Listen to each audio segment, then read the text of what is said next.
बार फिर से उसने हमें अवसर दिया कि उसको स्तुति आराधना करने के लिए हम बैठ सके अपने परिवार के रूप में इकट्ठा होकर के। हम विनती करते हैं परमेश्वर से कि हमारी आराधना उसको ग्रहण योग्य हो, उसको ग्रहण योग्य ठहरे और ये वचन हमारे बीच में 100 गुना फलवंत होने पाए। आज जैसा कि अवसर है मदर्स डे का अवसर जो है, मदर्स डे के उपलक्ष्य में आज का दिन हम मना रहे हैं। हम बच्चे मिल करके अपने माता पिता का सम्मान कर रहे हैं, आदर इज्जत कर रहे हैं, अपने मनों में महसूस कर रहे हैं कि उन्होंने हमारा पालन पोषण किया, हमें बढ़ाया और हर तरह से हमारी देखभाल की, रक्षा हिफाजत की। उन सब बातों को हम देख रहे हैं। तो आज का जो वचन बनता है वो नीति वचन में से बनता है। नीति वचन जो है, जो आपको नैतिक नियम, नैतिक मूल्य आपके बढ़ाता है, आपके जीवनों में नैतिक मूल्यों की वृद्धि होती है नीति वचन से। वो नीति वचन जो है, लिखा हुआ है कि दाऊद के पुत्र सुलेमान राजा जो बुद्धि में प्रवीण था, जिसने परमेश्वर से बुद्धि पाई थी, महान बुद्धिमान राजा था वो पूरी दुनिया के अंदर। उसके तुल्य बुद्धिमान राजा कोई नहीं हुआ, क्योंकि वो बुद्धि उसने परमेश्वर से पाई थी। उसके नीति वचन में से हम देखेंगे, सीखने समझने का प्रयास करेंगे कि हमारे अपने माता पिता के प्रति क्या कर्तव्य बनते हैं, बड़ों के प्रति क्या कर्तव्य बनते हैं, और माता पिता के हमारे प्रति क्या कर्तव्य हैं। वो दोनों ही बातें, क्योंकि वचन जो है किसी एक चीज़ में तारीफ नहीं करता, किसी एक चीज़ में बड़ाई नहीं करता, एक चीज़ की शिक्षा नहीं देता। वो हर तरह के पहलू से आपको शिक्षा देता है कि आप अपने आप को जांच सकें, आप अपने आप को पहचान सकें कि किस स्थिति में हम इस समय हैं और हमें किस तरह का जीवन यापन करना है, किस तरह से हमारी भूमिकाओं को निभाना है, किस तरह से हमें अपने कर्तव्यों का पालन करना है। तो वही हम देखने का प्रयास करेंगे। आज जैसे कि मदर्स डे पर कई अवसर है, मम्मी भी यहाँ पर है और दोनों बुआजियाँ भी यहाँ पर हैं, जिन्होंने एक माँ की तरह ही मतलब पालन पोषण सब बच्चों का किया है। और बुजुर्ग दादी को भी हम याद करेंगे इस अवसर पर। उनके कर्तव्य जो उन्होंने निभाए उससे कुछ सीखने का प्रयास करेंगे, उन्होंने जो अपने कर्तव्य निभाए उससे कुछ सीखने का प्रयास करेंगे। तो जैसा कि हमने नीति वचन में से पढ़ा, आज पहले हम देखेंगे कि बच्चों का क्या कर्तव्य होना चाहिए माता पिता के प्रति जो है, उस बात को समझेंगे हम। और उसके बाद हम आगे नीति वचन में से ये देखेंगे कि जितनी माताएं बहनें जो भी हैं पूरी दुनिया में, संसार में जो भी हैं, उनके क्या कर्तव्य होना चाहिए अपने परिवारों के प्रति, अपने बच्चों के प्रति। तो जैसा कि हमने नीति वचन 1 अध्याय में से पढ़ा 7 से 19 आयत में, यहाँ पर ये शुरू इस तरह से होता है, मेरे पुत्र अपने पिता की शिक्षा पर कान लगा और अपनी माता की शिक्षा को न तज, क्योंकि वह मानो तेरे सिर के लिए शोभायमान मुकुट और तेरे गले के लिए कंठमाला होगी। यहाँ पर जो है नीति वचन हमें ये बताता है कि अपने पिता की शिक्षा पर कान लगा और अपनी माता की शिक्षा को न तज, मतलब मत भूलना कभी भी, क्योंकि वो मानो तेरे सिर के लिए शोभायमान मुकुट और तेरे गले के लिए कंठमाला होगी। यानी कि वो तुझको अपने जीवन में, तेरे जीवन में वो तुझे इज्जत प्रदान करेगी। उन शिक्षाओं पर चलते हुए तू कभी धोखा नहीं खाएगा, उन शिक्षाओं पर चलते हुए तू अति महान होगा, उन शिक्षाओं पर चलते हुए तू सफल हो पाएगा अपने जीवन के अंदर, और तमाम बुराइयों से भी तू किस तरह दूर रह पाएगा, वो सारा उन शिक्षाओं में आता है जो माता पिता की शिक्षा होती है। मगर यहाँ पर सर्वशक्तिमान हमारा जो परमेश्वर है, जिसने ये वचन हमें दिया है, उस पर विश्वास करना एक अहम बात है हम सबके लिए, क्योंकि यही नीति वचन बताता है कि परमेश्वर का भय मानना, यहोवा का भय मानना बुद्धि का मूल है। और परमेश्वर की ओर से जो बुद्धि मिलती है, उस बुद्धि को प्राप्त करके ही सारे लोग जो जहान में हैं, जितने भी जो भी उनका कर्तव्य है, उसको भली रीति से निभाना की अगर बात है तो परमेश्वर की बुद्धि से, परमेश्वर के द्वारा बुद्धि प्राप्त करके निभा सकते हैं। तो यहाँ पर जो है, जो माता पिता परमेश्वर के भय में जैसे रहते हैं, उनके बारे में लिखा हुआ है कि है मेरे पुत्र अपने पिता की शिक्षा पर कान लगा और अपनी माता की शिक्षा को न तजना, क्योंकि वो तेरे लिए, तेरे सिर के लिए शोभायमान मुकुट और तेरे गले के लिए कंठमाला होगी। यानी कि तेरा जीवन जो है अच्छाइयों से भरा रहेगा, तुझे जीवन में सफलताएं मिलेगी, सारी बुराइयों से तू बच पाएगा। उनकी शिक्षाओं पर अगर चलेगा, उनकी शिक्षाओं को कान लगाएगा, उनकी आज्ञाओं का पालन करेगा। तो यहाँ पर ये सिखाता है नीति वचन हमें, है मेरे पुत्र यदि पापी लोग तुझे फुसलाएं, अब वो शिक्षाएं क्या हैं, है मेरे पुत्र, यदि पापी लोग तुझे फुसलाएं तो उनकी बात न मानना। यदि वो कहे हमारे संग चल कि हम हत्या करने के लिए घात लगाए हैं, हम निर्दोष की घात में रहें। यदि वो कहें, कई संगतियां होती है जीवन में, कई बुरी संगतियां हो जाती हैं। वचन हमें बताता है कि बुरी संगति अच्छे चरित्र को बिगाड़ देती है।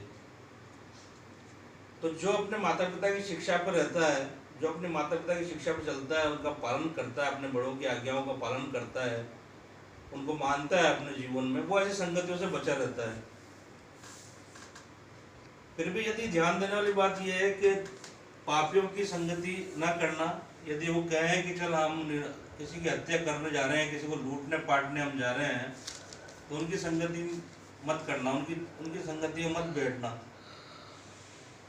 हम अधोलोक के समान उसको जितना निकल जाए, जैसे जो भी योजना, जो भी बुराई के लिए योजना बनाई गई है, उसमें कभी भी शामिल मत होना। ये शिक्षा बच्चों के लिए है, बालकों के लिए है, नौजवानों के लिए है, या माता पिता के जो ये बच्चे हैं उन सबके लिए शिक्षा है। तो है मेरे पुत्र, तू उनके संग मार्ग में न चलना, वरन अपने डगर में पाँव, उनकी डगर में पाँव भी न रखना, क्योंकि वे बुराई ही करने को दौड़ते हैं और हत्या करने में फुर्ती करते हैं। क्योंकि पक्षी के देखते हुए जाल फैलाना व्यर्थ है। पक्षी के देखते हुए जाल फैलाना व्यर्थ है। यहाँ पर मतलब ये है कि आप कितनी भी सावधानी से कोई भी काम कर लीजिए बुराई का, कितनी भी सावधानी अपने जीवन में रख लीजिए कोई भी बुराई को करने में, मगर पक्षी के जैसे पक्षी के देखते हुए जाल का फैलाना व्यर्थ है। पक्षी को मालूम है कि ये मेरे लिए यहाँ फंदा लगा रहा है, तो वो कभी भी वहां आके उसमें नहीं फंसेगा। तो आप अपने मन में कितनी भी युक्तियां कर लो, कितने विचार कर लो कि हम इस तरह से सावधानी करके बुराई कर लेंगे, इस तरह से हम बच जाएंगे, सारे सबूत हम मिटा देंगे, वो सब चीजें कर लेंगे, मगर परमेश्वर जो है उसकी नजरों से कोई नहीं छिप सकता। तो अपने जीवनों में इन बातों का ध्यान रखो कि जो भी हम बुराई कर रहे हैं, जिनके लिए हमें मना किया गया है, उस जो आज्ञा हमें दी गई उनका उल्लंघन हम कर रहे हैं, तो हम किसी से भी दुनियावी लोगों से छुपा सकते हैं उस चीज को, माता पिता से, परिवारजनों से उस बात को छुपा सकते हैं हम, मगर उस परमेश्वर से हम नहीं छुपा सकते उस बात को। वो सबको निहारता है, उसकी निगाहें पृथ्वी पर हर एक मनुष्य के ऊपर लगी रहती है, वचन हमें बताता है, और वो हर एक की चाल चलन का बदला उसको देगा। तो कोई भी झूठ है, कोई भी बुरी बात आपने की है, बुरी संगति में रहते हुए की है, जैसे भी आपने की है, कोई बुराई आपसे हुई है, तो आप ये मत समझो कि मैं उससे छुप जाऊंगा या उससे बच जाऊंगा, क्योंकि अंतिम न्याय परमेश्वर के हाथ में है, और उससे कुछ भी छुपा हुआ नहीं है आपके जीवन का। आप पैदा हुए जब से मरोगे जब तक का, कुछ भी उससे छुपा हुआ नहीं है, उतना ही छुपा हुआ रह सकता है। और ये लोग जो अपनी ही हत्या करने के लिए घात लगाते हैं और अपने ही प्राणों की घात में रहते हैं, ऐसे लोग जो होते हैं, ऐसे लोगों की संगति ना करने के लिए यहाँ पर इसलिए कहा है कि यदि वो दूसरे की हत्या करने के लिए घात लगा रहे हैं, मगर उसका जो सार है, उसका जो अंजाम है, वो खुद अपना ही हत्या के लिए वो घात लगा रहे हैं, क्योंकि उसके द्वारा वो सांसारिक तौर पर किसी व्यक्ति को मार देंगे, सांसारिक चीजें पाने के लिए उसको लूटपाट कर लेंगे उसके साथ में, मगर अंत जो है उसका अंजाम वही भुगतेंगे। वो मानो अपनी हत्या के लिए घात लगाते हैं। ऐसा काम करने वाले, ऐसी बुराई करने वाले, ऐसा काम करने वाले, दूसरे के साथ धोखा करने वाले, दूसरे के साथ बेईमानी करने वाले, दूसरे की चुगली खाने वाले, वो ये सारी चीजें अपने लिए ही करते हैं। सांसारिक तौर पे कुछ समय के लिए उनको चैन मिल जाएगा, कुछ समय के लिए उनको खुशी मिल जाएगी, मगर उसका अंजाम जो है, जो उन पे उसका दंड पड़ेगा, वो बहुत बुरा होता है। इस बात को वो नहीं जानते, तो मानव अपनी हत्या करने के लिए घात लगाते हैं। इस तरह के जो लोग होते हैं, क्योंकि वो सांसारिक सोच को सोच करके, सांसारिक बातों को सोच करके ये सब चीजें करते हैं, सांसारिक बातों को पाने के लिए सब चीजें करते हैं। तो ऐसे लोगों की संगति के लिए यहाँ पर मना किया है, ऐसी बुराई के लिए में जाने के लिए मना किया है। यहाँ पर परमेश्वर का वचन हमसे ये कहता है, क्योंकि यहाँ पर सब लालचों की चाल ऐसी ही होती है, उनका प्राण लालच ही के कारण नष्ट हो जाता है। क्योंकि सब लालचों की चाल ऐसी ही होती है, सब हत्यारों की सब व्यभिचारियों की और सब लालचियों की, सब धोखा देने वालों की, सब बेईमानी करने वालों की, सब झूठ बोलने वालों की चाल एक जैसी होती है। वो सांसारिक सुख थोड़े समय के लिए पा लेते हैं, मगर दुख के अलावा उनके जीवनों में कुछ नहीं होता। वो मानो अपनी हत्या करने के लिए घात लगाते हैं। तो ऐसी बुराई से यहाँ पर माता पिता को बताकर कहा गया है कि हे मेरे पुत्र, अपने पिता की शिक्षाओं को कान लगा। हे मेरे पुत्र, अपने पिता की शिक्षा पर कान लगा। यहाँ पर यूं लिखा हुआ है मेरे पुत्र मेरी शिक्षा पर कान लगा, यानी कि पिता यहाँ पर कौन है? एक और अदृश्य शक्ति है जो पिता है, जो हमारे को यह आज्ञा दे रहा है, और वो है परमेश्वर। कि है मेरे पुत्र, अपने पिता की यानी कि अपने सांसारिक पिता की शिक्षा पर कान लगा, और अपने सांसारिक माता की शिक्षा को न तज, क्योंकि वो आज्ञाएं, वो शिक्षाएं जो हैं, वो बुद्धि और वो अक्ल और ज्ञान जो तुझे देते हैं, वो तेरे जीवन के लिए शोभायमान मुकुट और तेरे गले के लिए मानो कंठमाला होगी। तो ये परमेश्वर की ओर से आज्ञा है अपन को, जो माता पिता के ब्याह पर वो अपन को दे रहे हैं इस दुनिया में।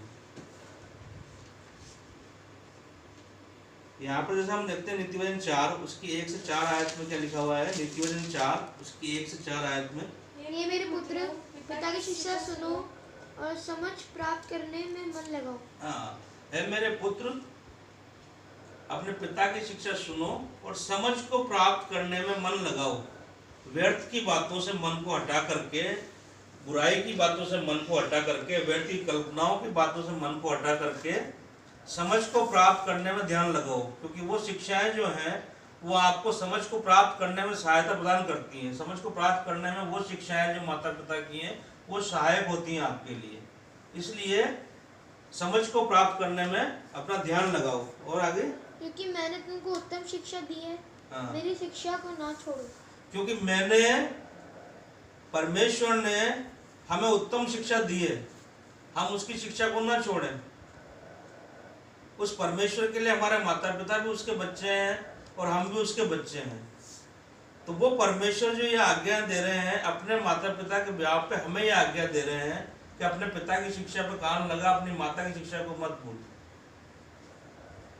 क्योंकि ये तेरे भले के लिए ये शिक्षाएं हैं जो मैंने दुनिया को दी है, जहान को दी है। और आगे, देखो मैं भी अपने पिता का पुत्र था और माता का अकेला दुलारा था। हाँ, देखो मैं भी अपने पिता का पुत्र था और अपनी माता का दुलारा था। यहाँ पर सुलेमान राजा का वचन आ जाता है। सुलेमान राजा ने जो परमेश्वर से बुद्धि पाई है, वो इस आयत में अपने बिहाफ पे ये कह रहे हैं कि देखो मैं भी अपने पिता का एक लौता पुत्र था। सुलेमान राजा जो है बैतशेबा रानी का पुत्र था, और बैतशेबा रानी से उसके सिर्फ सुलेमान ही पुत्र था। तो मैं भी अपना पिता का एक लौता और अपनी माता का दुलारा था। बहुत लाड प्यार में मैं पला बड़ा था उनके, और बहुत प्यार में मैं रहा था, क्योंकि सुलेमान राजा बना था। उसके बाद दाऊद की और संतानें भी कई थी और पत्नियों से भी कई संतानें थी, मगर उनको यह अवसर नहीं मिला था राजा बनने का। परमेश्वर ने सुलेमान को चुना था। और आगे, और मेरा पिता मुझे ये कहकर सिखाता था, तेरा मन मेरे वचन पर लगा रहे, तू मेरी आज्ञाओं का पालन कर, तब जीवित रहेगा। और मेरा पिता यानी कि दाऊद राजा मुझे ये कहकर सिखाया करता था कि मेरी आज्ञाओं का पालन कर, मेरी शिक्षाओं को ग्रहण कर, तब तू जीवित रहेगा, तब तू ठीक से राज कर पाएगा, तब तू सफल हो पाएगा इस दुनिया में। और उसी दाऊद राजा ने सुलेमान को ये कहा था कि परमेश्वर का भय मानना, परमेश्वर ने जो आज्ञाएं दी है हमें, परमेश्वर ने जो व्यवस्था दी है, जो मूसा की व्यवस्था में एक एक बात लिखी हुई है, उनको मानने से कभी मत हटना इधर उधर। ये शिक्षा दाऊद राजा ने बुढ़ापे में जब वो मरने पे था, तब सुलेमान को पास बुला करके ये शिक्षा दी थी उसे। और मेरे परमेश्वर के लिए भवन बनाना और वो सारी बातें उसने कही थी। और मेन शिक्षा क्या दी थी परमेश्वर की ओर से उसे, कि उस व्यवस्था को कभी मत छोड़ना। तो उस बात के लिए सुलेमान राजा यहाँ पर कह रहे हैं कि मैं भी अपनी माता का एक पिता का इकलौता था और अपनी माता का दुलारा था, मगर मेरा पिता मुझे ये कहकर सिखाया करता था। और आगे, बुद्धि को प्राप्त कर, समझ को भी प्राप्त कर, उनको भूल न जाना, न मेरी बात। अगर इस दुनिया में कोई प्राप्त करने की चीज है तो वो है बुद्धि को प्राप्त कर और समझ को प्राप्त कर। सबसे पहले जो है बुद्धि को प्राप्त कर और समझ को प्राप्त कर। बुद्धि कौन सी? जिस तरह की बुद्धि के लिए परमेश्वर ने बताया, जो जहां कहां से हमें अच्छी बुद्धि मिल सकती है, अच्छे कर्म करने के लिए, अच्छी बातें करने के लिए हमें बुद्धि कहां से मिल सकती है। यहोवा का भय मानना बुद्धि का मूल है, और उसे मूल लोग ही तुच्छ जानते हैं। बुद्धि को जो है वो मूल गंवार जो होते हैं वही तुच्छ जानते हैं। और इसका मूल स्रोत जो है, अच्छी बुद्धि का जो मूल स्रोत है, वो है परमेश्वर का भय मानना अपने जीवनों में। परमेश्वर का भय मानना बुद्धि का मूल है। तो उस शिक्षा के लिए, उस बुद्धि को प्राप्त करने के लिए यहाँ पर कहा गया है कि अपने जीवन में सबसे पहले वो प्रयास करना कि बुद्धि को प्राप्त करने का प्रयास करना और समझ को प्राप्त करने का प्रयास करना। अगर ये दोनों चीजें आपने प्राप्त कर ली हैं तो फिर दुनिया में कोई नहीं है जो आपको नीचा दिखा दे, या आपको कहीं पीछे देखना पड़े, या आपको शर्मिंदा होना पड़े इस दुनिया के अंदर। ये सफलता आपसे कोसों दूर रहे और आप उसके लिए पीछे भागते रहो।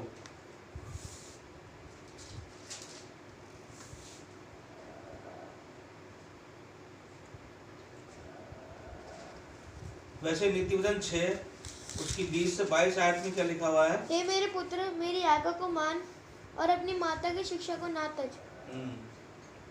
और आगे? इनको अपने हृदय में सदा गांठ बांध के रख और अपने गले का हार बना ले। इनको अपने हृदय में सदा गांठ बांध के रख और अपने गले का हार बना ले इनको। यानी कि ये बातें तेरे जीवन से कभी भी अलग नहीं होने पाए। जैसे यहोशू की पुस्तक में लिखा हुआ है कि व्यवस्था की ये पुस्तक तेरे चित्त से कभी ना उतरने पाए।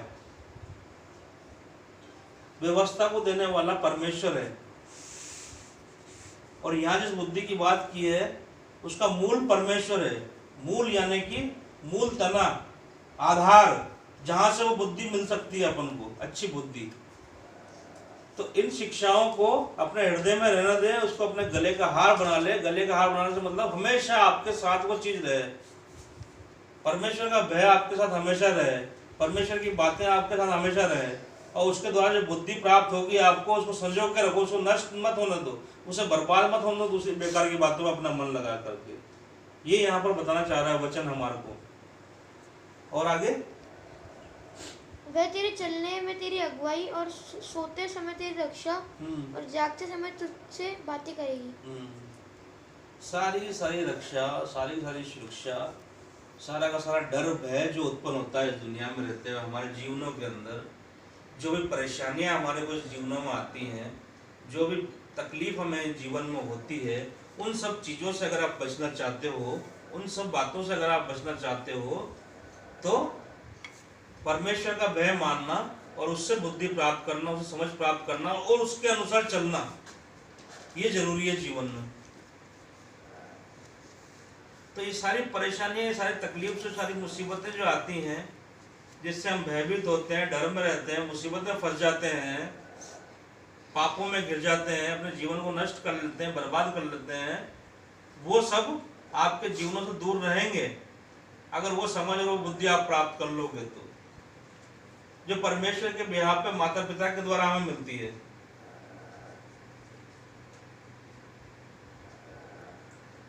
वैसे हम देखें नीति वचन 10 उसकी 1 आयत में क्या लिखा हुआ है? सुलेमान की नीति वचन, बुद्धिमान पुत्र से पिता आनंदित होता है, परंतु मूर्ख पुत्र के कारण माता उदास रहती है। बुद्धिमान पुत्र से पिता आनंदित होता है, मगर मूर्ख पुत्र के कारण माता उदास रहती है।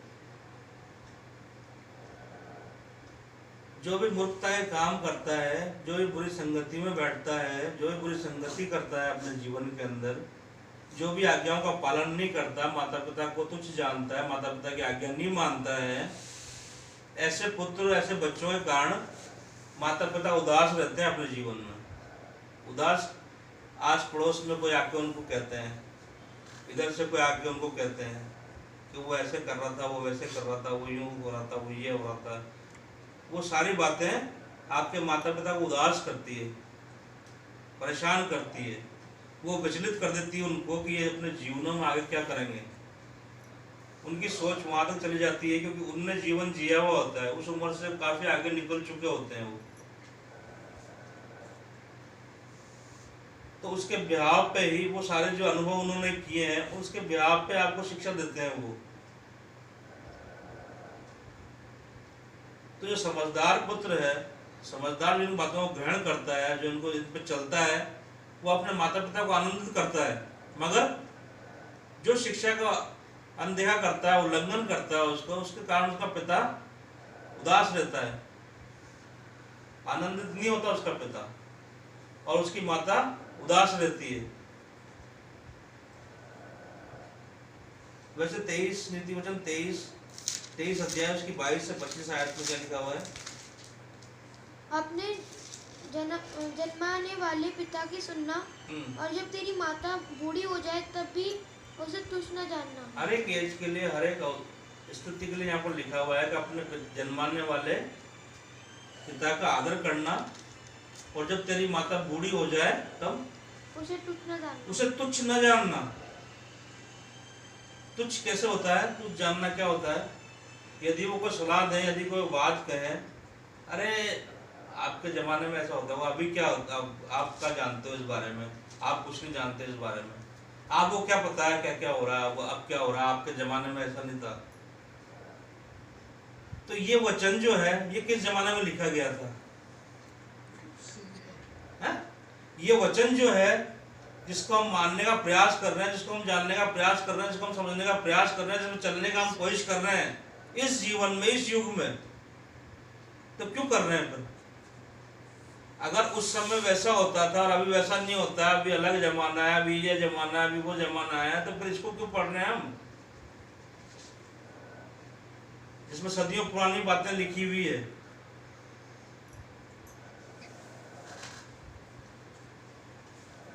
क्योंकि परमेश्वर का वचन जो है युगान युग एक सा है, और ये सदा स्थिर रहेगा। हर एक युग में, हर एक जमाने में इसकी अहमियत है। इसकी जो बातें लिखी हुई है उसको किसी भी युग से आप तुलना करके देख लीजिए, आपको उस युग की शिक्षा मिल जाएगी। इसमें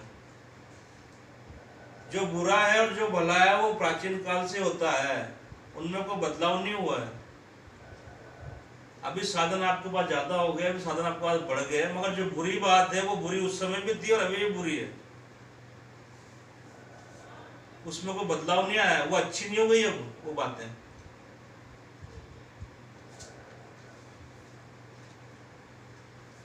तो यहाँ पर जो है हमें अनुसरण करना है वचन का, अपने माता पिता की आज्ञाओं का, अपनी माता पिता की शिक्षाओं का, और उन पर चलने का हमें निरंतर प्रयास करना है। आगे क्या लिखा हुआ है इस वचन में? सच्चाई को मोल लेना, बेचना नहीं, और बुद्धि को, शिक्षा और समझ को भी मोल लेना।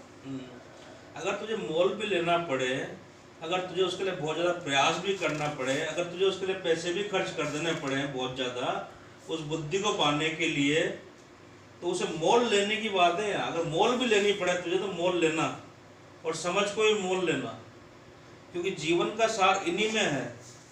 जीवन का जो सार है, जीवन की जो सफलता है, जीवन की जो कामयाबियां हैं, अच्छा जीवन जीने के जो बातें हैं, वो इन्हीं से जुड़ी हुई हैं। बुद्धि और समझ जो है, जो परमेश्वर का भय मानने से हमें मिलती है, वो आपको जीवन में कभी धोखा नहीं देती। चाहे वो पुराना जमाना हो, चाहे वो नया जमाना हो, चाहे वो आने वाला जमाना हो, उन बातों पे चलोगे तो कभी भी धोखा नहीं खाओगे, उन बातों पे चलोगे तो कभी भी दुख में नहीं गिरोगे, उन बातों पे चलोगे तो कभी पछतावा नहीं होगा, पछतावा नहीं होगा जीवनों के अंदर कि ये क्या कर दिया, ये क्या हो गया। ऐसी बातें आपसे कोसों दूर रहेगी।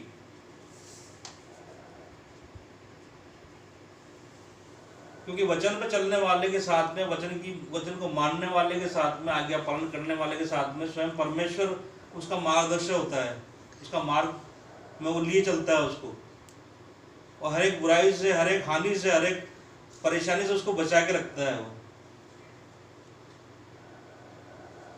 क्योंकि परमेश्वर का वचन कल, आज और कल, युगान युग एक सा है, हर एक बात के लिए एक सा है, और हर एक युग में इसका महत्व है, इसकी महत्ता है। और आगे, धर्मी का पिता बहुत मगन होता है, और बुद्धिमान का जन्माने वाला उसके कारण आनंदित होता है। धर्मी का पिता बहुत मगन होता है, और बुद्धिमान का जन्माने वाला उसके कारण आनंदित होता है। तो धर्मी और बुद्धिमान बनने का प्रयास हम जीवनों में करें।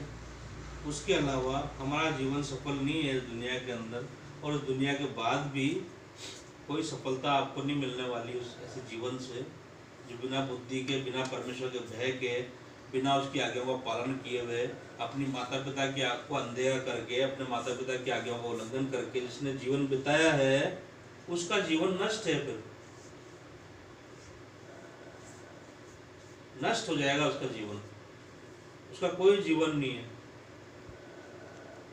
जब कभी भी वो मरेगा उसका जीवन नष्ट है, कोई अनंत जीवन की आशा नहीं है उसमें, कोई आनंद की आशा नहीं है। वो दुख पाते पाते ही मरेगा वैसे भी, क्योंकि वो उस बातें उसका पीछा नहीं छोड़ती।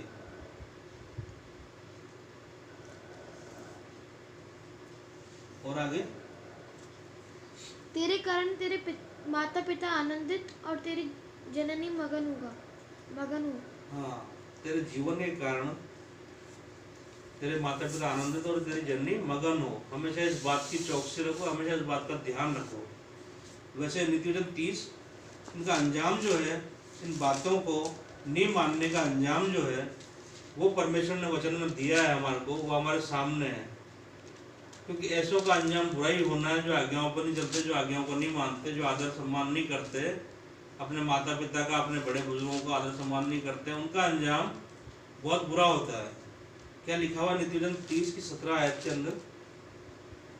जिस आँख से कोई अपने पिता पर अनादर की दृष्टि करे और अपमान के साथ अपनी माता की आज्ञा, जिस आँख से कोई अपने पिता पर अनादर की दृष्टि करे, अनादर से उसे देखे, और उस आँख और अपमान के साथ अपनी माता की आज्ञा ना माने, और अपमान के साथ अपनी माता की आज्ञा ना माने, झिड़क दे अपनी माता को,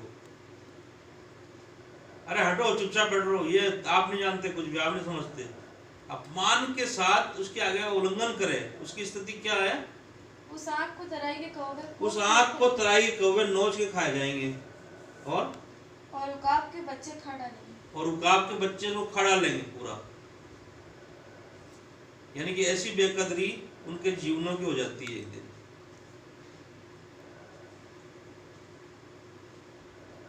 उसकी आंख को तराई के कौवे जो है वो नोच के खा जाएंगे, और उकाब के बच्चे तक उसको नोच के खा जाएंगे। यह है नष्ट होना, बर्बाद होना। ये जो उदाहरण यहाँ पर दिया है, तराई कौवों का और उकाब को, गिद्धों का, जो चीलों का जो उदाहरण दिया है, इसका मतलब ये है कि बर्बाद हो गया जीवन, नष्ट हो गया।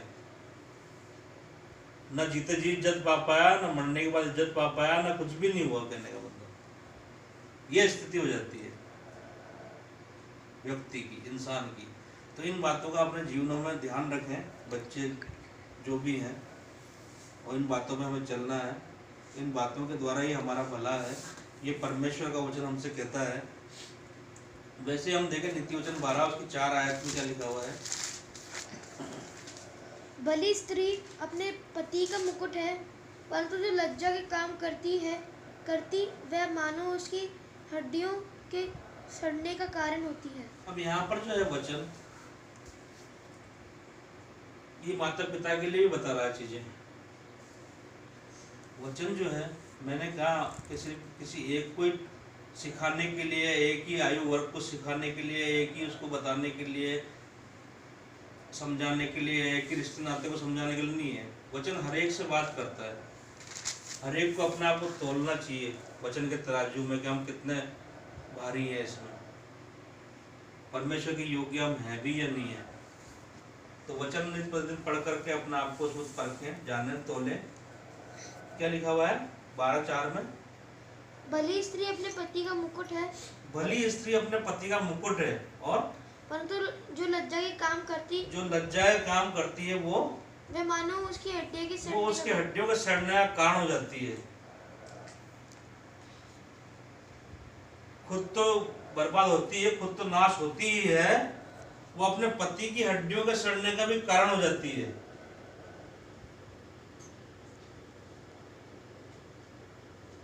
जो लज्जा के काम करती है।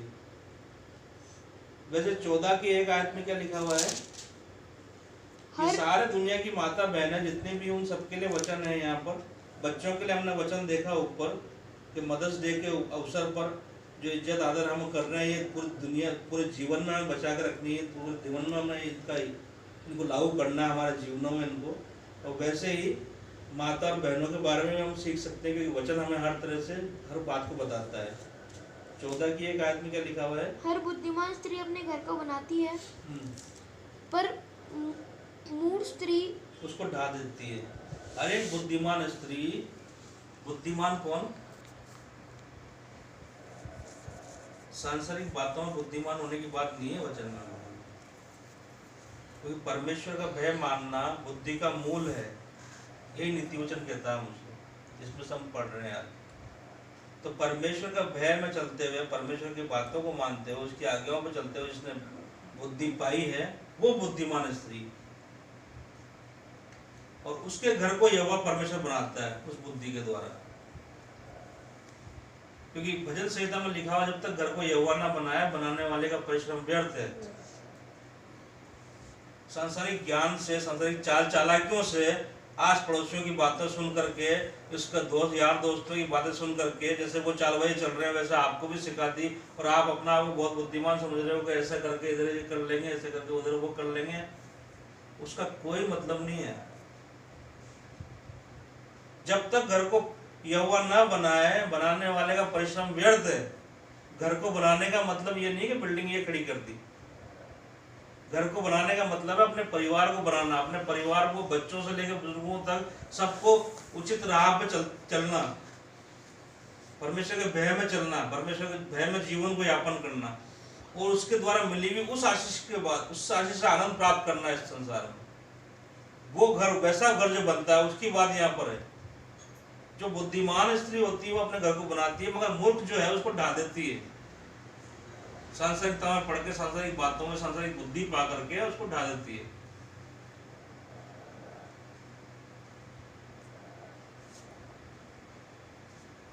यहाँ पर जो है हम देखेंगे कुछ स्त्रियों का जिक्र जो वचन में मिलता है। सांसारिक ज्ञान क्या है, सांसारिक बुद्धि क्या है, सांसारिक बातें क्या है जिनमें हम लोग उलझे रहते हैं। सबसे पहले तो आप यहाँ पर याकूब और यूहन्ना की माता जब्दी के पुत्र थे याकूब और यूहन्ना, उनकी माता के बारे में जिक्र है वचन में सुसमाचारों के अंदर कि वो प्रभु यीशु मसीह के पास आई और उससे विनती करने लगी कि जब तू अपने राज्य में आए तो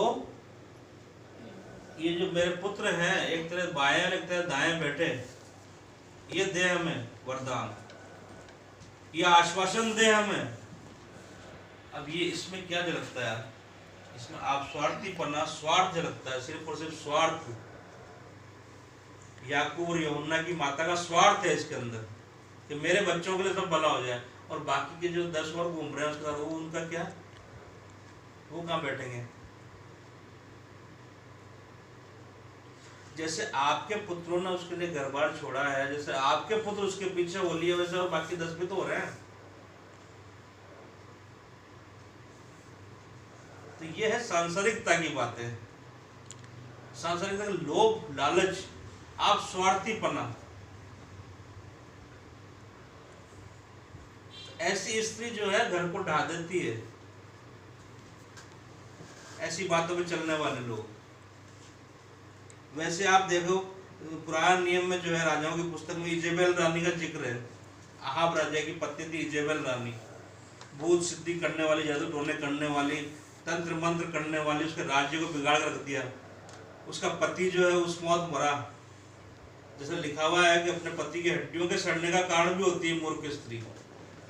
वो लज्जा के काम उसने किए, वो मूर्खता के काम उसने किए, उस रथ में जो तीर लगे लगे वहां मर गया, पूनम खान पूरा रथ हो गया, उसके खून को कुत्तों ने चाटा वहां पर और उसको फाड़ डाला बुरी तरह से। दुश्मन के हाथों ऐसी मौत पाई उस अहाब राजा ने। वैसे रानी इजेबेल को यहू ने मारा और उसके पुत्रों को तक को नष्ट कर दिया। ये होता है गलत शिक्षाएं बच्चों को देने का मतलब, उसका अंजाम ये होता है। परमेश्वर के भय में बच्चों का पालन पोषण नहीं करने का मतलब अंजाम ये होता है। सांसारिकता में, जादू टोनों में, तंत्र मंत्रों में, व्यर्थ की बातों में उलझने का मतलब ये होता है। यहू जब वहां पहुंचा तो खिड़की में से वो देख रही थी तो उसने उसके साथ इसको गिरा दो नीचे। उसने गिरा दिया नीचे, फट गया शरीर नीचे और वहीं पड़ी रही।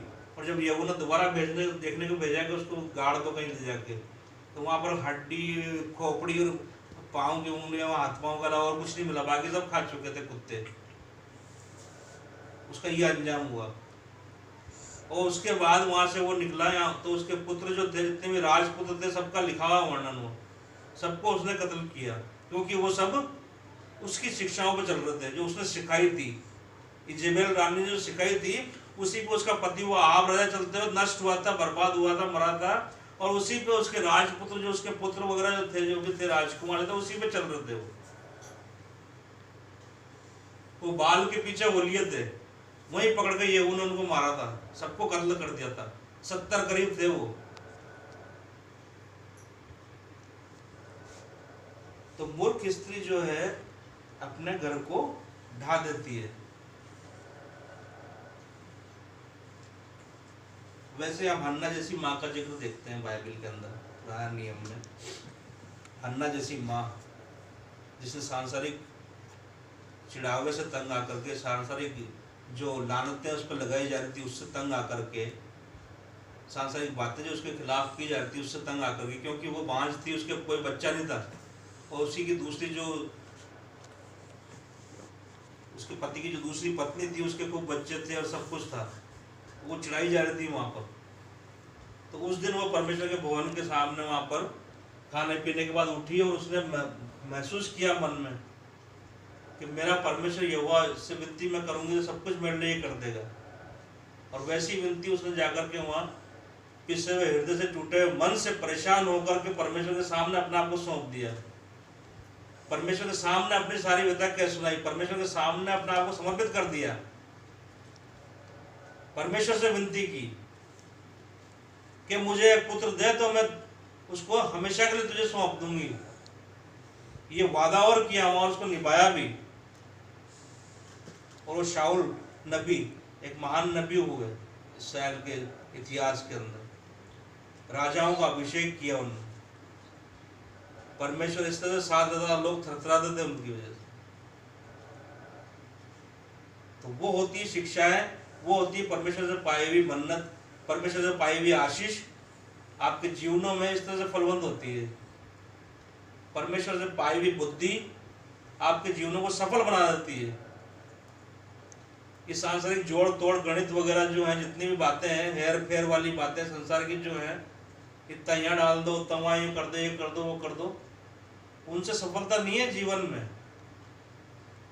कोई किसी के साथ कुछ नहीं जाता। जाता अगर है तो उसका अच्छा जीवन, अच्छा व्यवहार, उसके सद्गुण, उसका चाल चलन, उचित चाल चलन जो उसने जिया है, परमेश्वर के भय में रहते हुए उसने आज्ञा पालन करते हुए जो जिया है, उसकी तारीफ होती है।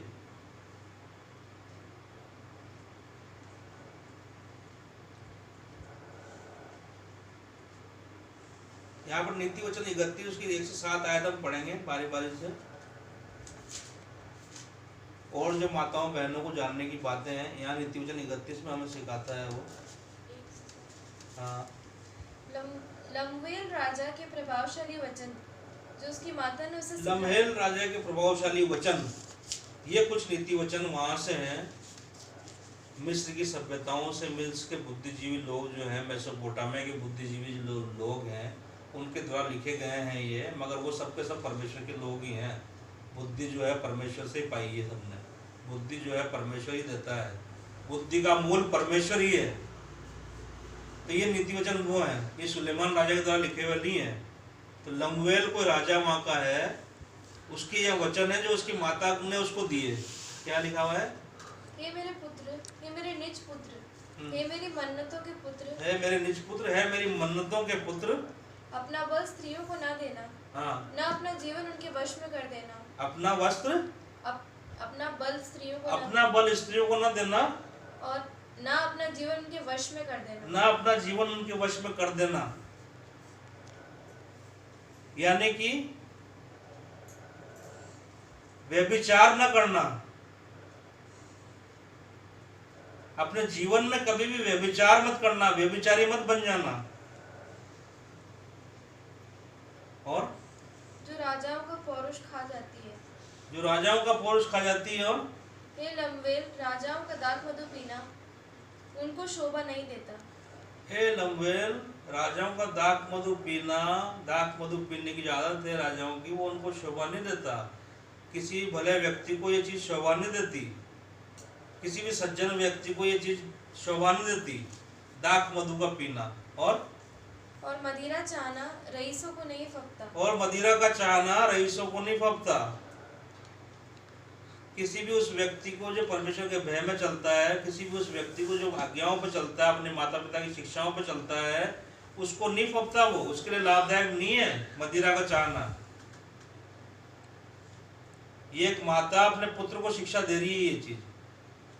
हाँ, और ऐसा ना हो कि वह पीकर व्यवस्था को भूल जाए। क्योंकि इसके कारण ये हो सकता है कि तू व्यवस्था को भूल जाए। जो परमेश्वर ने ज्ञान दिया है, जो परमेश्वर ने व्यवस्था तुझे दी है, उसको भूल जाए, तू पी के मतवाला हो जाए और परमेश्वर की हुजूरी में गुनाह अपराध हो जाए, पाप हो जाए, क्योंकि वो ऐसा करवा सकती है। और किसी दुखी के हक को मारे। और किसी के दुखी के हक को मारे कहीं तू नशे में, अपने न्याय को बिगाड़ दे कहीं तू नशे में। और मदिरा उसको पिलाओ जो मरने पर है, और दाख मधु उदास मन वालों को। ये इस तरह की चीज है। यहाँ पर लिखा हुआ है कि मदिरा उसको पिलाओ जो मरने पे है। ये कुछ देर के लिए आप में ताकत पैदा कर देती है, कुछ देर के लिए आप में बल पैदा कर देती है, ये आपके रगों में दौड़ती है और फुर्ती आ जाती है। तो मदिरा उसको पिलाओ जो मरने पे है। और दाख मधु उदास मन वालों को भी। दाख मधु उदास मन वालों को दो। हार चुका है जीवन में, खत्म हो चुका है, बर्बाद हो चुका है, नष्ट होने वाला है, उसको दो दाख मधु। ये जो चीजें हैं एक भले मनुष्य के लिए नहीं है, एक सज्जन व्यक्ति के लिए नहीं है, जो परमेश्वर के भय में चलता है उसके लिए ये चीजें नहीं है। ये इस तरह के जो बर्बाद हो चुके, खत्म होने वाले जो लोग हैं उनके लिए है, ये उनको शोभा देती है।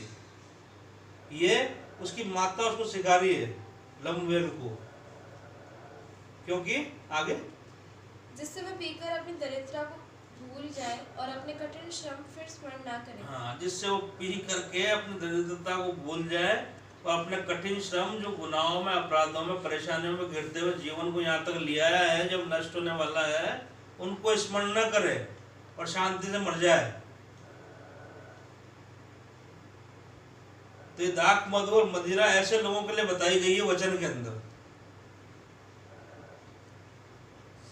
तो ये शिक्षा किसने दी है? ये माता शिक्षा दे रही है अपने पुत्र को, अपने इकलौते को, अपने लाड प्यार के बच्चे को।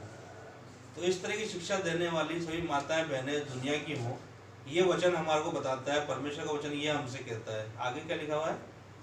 गूंगे के लिए अपना मुंह खोल और सब अनाथों का न्याय उचित रीति से किया कर। हाँ, ये सारी बातें एक माँ अपने बच्चों को सिखा रही है। गूंगे के लिए अपना मुंह खोल, कि असहाय के लिए, किसी बेबस के लिए, किसी लाचार के लिए सहायता करने में पीछे मत हट कभी भी।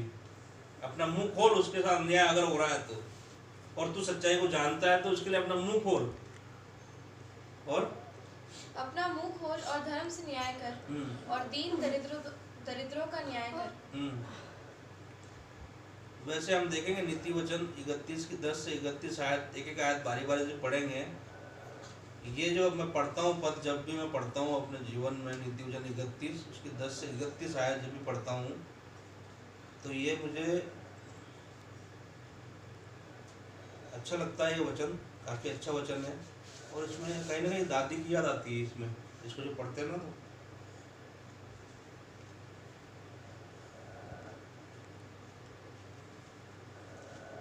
तो आज के दिन हम दादी को भी याद कर रहे हैं, दादी को भी याद करेंगे। तो हम पढ़ेंगे नीति वचन 31 उसकी 10 से 31 आयत। क्या लिखा हुआ है? भली पत्नी कौन पा सकता है, क्योंकि उसका मूल्य मूंगों से भी बहुत अधिक है। उसके पति के मन भली पत्नी कौन पा सकता है, क्योंकि उसका मूल्य मूंगों से भी, बहुमूल्य मूंगों मोतियों से भी अधिक है। तो इस तरह की भली पत्नी दुनिया की माताओं बहनों को बनना है, क्या उनका मूल्य मूंगों से भी अधिक निकले। हाँ, आगे। उसके पति के मन में उसके प्रति विश्वास है। और उसके पति के मन में उसके प्रति विश्वास रहता है। हाँ, और उसे लाभ की घटी नहीं होती। और ऐसी स्त्री को किसी भी लाभ की घटी नहीं होती, किसी भी आशीष बरकत की घटी नहीं होती। आगे, वे अपने जीवन के सारे दिनों में उससे बुरा नहीं वरन भला ही व्यवहार करती है। हाँ, और वे ऊन और सन ढूंढ ढूंढ कर अपने हाथों से प्रसन्नता के साथ काम करती है।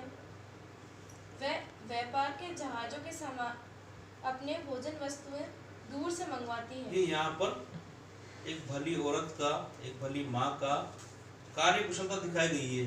जो परमेश्वर के भय में चलती है, वो किस तरह से कार्य करती है अपने घर के लिए, अपने परिवार के लिए।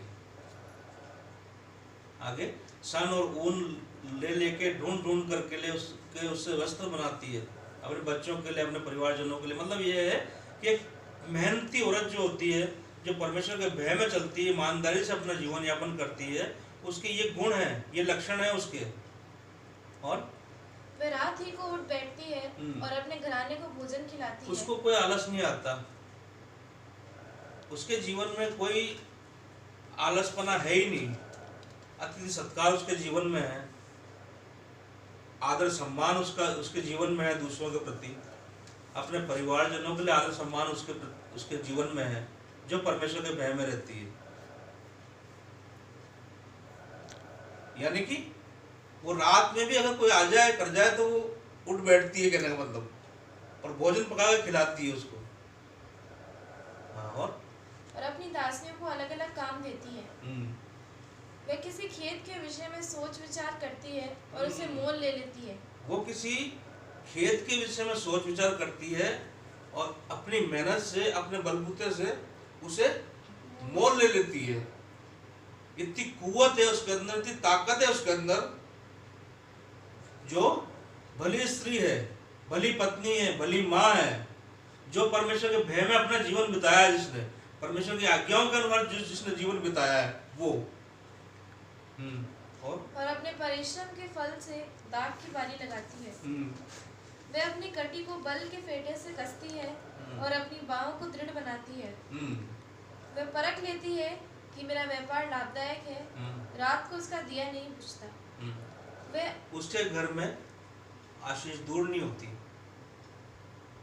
उसके बच्चे उससे रूठते नहीं हैं, उसके बच्चे उसके साथ में बने रहते हैं, उसके जीवन में उसकी सहायता मदद करने के लिए उसके बच्चे तैयार रहते हैं, क्योंकि उसने पहले उनके लिए वैसा काम किया हुआ होता है, उनको सद्बुद्धि दी होती है, उसको उन आज्ञाओं का पालन करना सिखाया होता है अपने बच्चों को, और अपने परिवार को परमेश्वर के भय में बनाया है, पाला बड़ा है, सबको बड़ा किया है, सबको उन आज्ञाओं पर चलना सिखाया है जिसने, और अपने जीवन में वो परिश्रम सारे किए हैं। जो अपने बच्चों के लिए एक उदाहरण पेश करती है, अपना काम अपने आप करके, वो बात है यहाँ पर, उस भली स्त्री का जिक्र है यहाँ पर। और आगे, वे अटेरन में हाथ लगाती है और चरखा पकड़ती है। वो किसी भी ऐसे काम में अगर हाथ लगाए, किसी भी अड़चन वाले, किसी भी कठिन काम में भी वो हाथ लगाए तो उसे सफलता मिलती है। कोई सा भी काम उसके लिए मुश्किल नहीं है। जो परमेश्वर के भय में बने रहते हैं लोग, उनके लिए। और वे दीन के लिए मुट्ठी खोलती है और दरिद्र को संभालने के लिए हाथ बढ़ाती है। वे अपने घराने के लिए हिम से नहीं डरती। वो अपने घराने के लिए हिम से नहीं डरती है, क्योंकि उसने पहले से इंतजाम किया हुआ है। उसने पहले से परिश्रम करके सारी उनकी रक्षा का, सारी उनकी सहायता का, सारी उनकी मदद का, सारी उनकी सुरक्षा का, सारा उनका खाने पीने का इंतजाम पहले से किया हुआ है उसने। इसलिए वो किसी महामारी से, किसी बाढ़ से, किसी हिम से मतलब उस जाड़े के दिनों में जो बर्फ गिरती रहती है चारों तरफ, कहीं पर कुछ नहीं मिलता, कहीं पर कुछ नहीं बोया जा सकता उस समय में, तो वो ऐसे समय से नहीं डरती, क्योंकि उसने वो इंतजाम सारे किए हुए होते हैं। तो ये एक भली पत्नी के, भली माता के, भली बहन के, और जहान की जितनी माताएं बहनें हैं उनके लिए भी ये वचन ये शिक्षा देता है। और वैसे ही बच्चों के लिए शिक्षा देता है कि उन्हें किस तरह से अपना जीवन जीना है, अपने जीवन में किस तरह से वो सफलताएं पा सकते हैं, क्योंकि परमेश्वर का भय मानना ही बुद्धि का मूल है।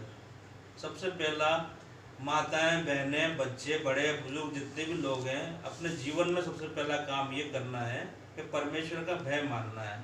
परमेश्वर का भय मानने का मतलब है परमेश्वर की आज्ञाओं पर चलना, परमेश्वर के वचन पर चलना, और वही बुद्धि का मूल है। आइए हम दुआ करें।